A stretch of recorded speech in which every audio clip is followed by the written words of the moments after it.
Hey, I'm Mansi Tao. Welcome to Monday. And welcome to my altar. You're right in the middle of it. So I sit many days of the week. I find weekends I don't sit at my altar as much, but it's okay to have the pause. Mondays, I sit and I tune in about what's my focus for the week. I focus in as to what area of my life am I to focus on. It might be creation, it might be certain sides of my business, it might be certain sides of my personal life, and then I usually pull a card for the week or three. It depends on the week. And it really helps set me up for my week. It also helps with the practice of surrender, because it can be like, no, I have to do X, Y, and Z, and you get so focused in on it has to be this certain way, but it feels like you're swimming against the current.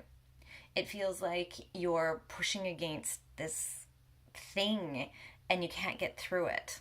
And when we learn to surrender, or we practice surrender, because it's an ongoing process, we're human, and as we practice surrender, things flow differently. But first you have to get quiet so that you can hear. And then you have to listen to what you're hearing, and then you have to surrender to it. It's a process. It is. It's ongoing. The more you listen, and the more you hear, the more you listen, the more you surrender, the easier it becomes, because you're given experiences that allow you to trust that when you do this, the flow, the life, the synchronicities, the ease, the breathing space, the abundance follow. Right? So let's pull a card.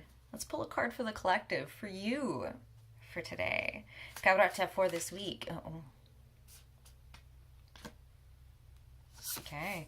Atudonasa. So let's see. Is it one card? No. Is it two cards? Yes. Let's pull the second card. Batudona. Do we pull the second card now? Yeah. Okay. Sometimes the first card gets interpreted, read, before the second card comes. We're going to ask, is there a third? This is the third card. This is for the collective. No, okay. Should we see what it is? Let's see what we've got.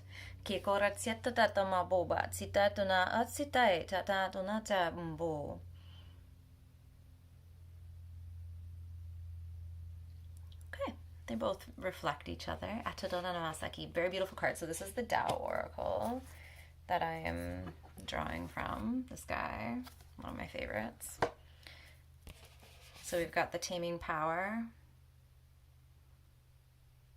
About the taming power of the great. So this is really like what I was just talking about, getting silent, focusing on the simplicity, dialing it back a little bit. This self-awareness. When we hear, we listen, we become more self-aware.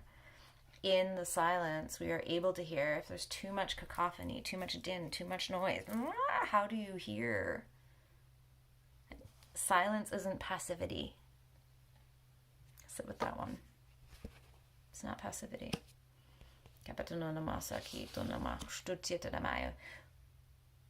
There's an inward turning.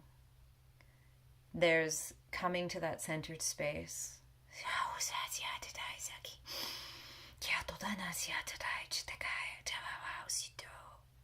And seeing what's in there. And that can be scary. Usually we create this drama, this din, this stuff around us, so we don't have to hear what's in there. How else do you grow? And then the second card is modesty. Huh, look, another simplicity card.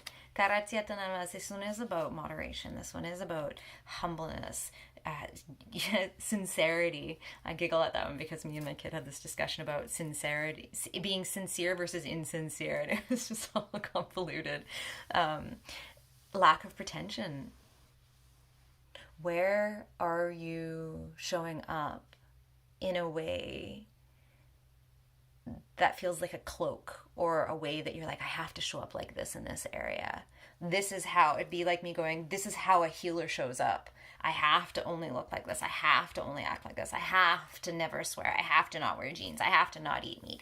I have to speak in a voice like this all the time, right? Like pretension versus this is who I am. You still show up with respect. You still show up with compassion, but you are you in that moment, not what you think you're supposed to be. You are you. Yeah. So dial it back this week. Keep it simple. Allow the silent spaces. Listen.